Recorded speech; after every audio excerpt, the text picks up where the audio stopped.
Hi, everyone. My dear friend Joe McPherson asked if I would share a few professional thoughts, tips, as we continue to deal with COVID-19 and the life-changing events that have occurred in our world. So there's four basic needs that we need to survive and thrive as human beings. The first one is physical.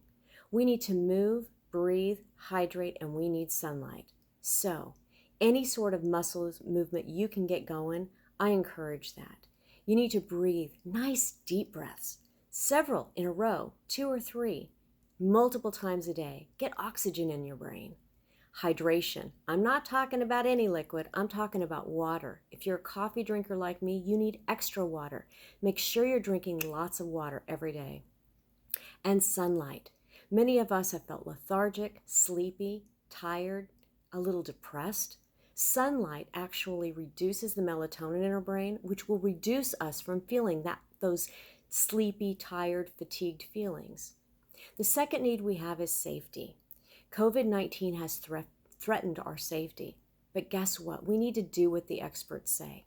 Cover your face if it's required or a necessity by law. Make sure you're washing your hands multiple times a day, soap and water, 20 seconds, or hand sanitizer. And don't touch your face. These are practices we should do anyway, even if it weren't for COVID-19. The third need is social. We are social beings, and COVID-19 has really cramped our style. But guess what? We have technology.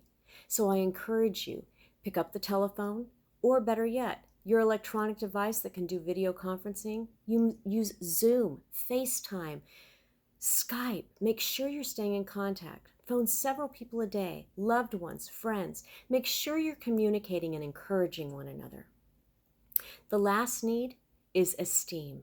Your self-esteem has been threatened because your identity was in your career, in your employer. And suddenly you find yourself at home, maybe with family, having conflicts with the kids, struggling with them wanting to not social distance. Can be really challenging times. You may need help. It might be difficult to ask for help. Pride often tells us we don't need help. But guess what? Don't let your pride interfere with you asking for help. There's professionals like me out there that can give you tips that can help you through this time. So please, please ask for help. So let's recap. You need to move, breathe, hydrate, sunlight. Wash your hands, don't touch your face. Phone a friend, and ask for help. You'll be glad you did.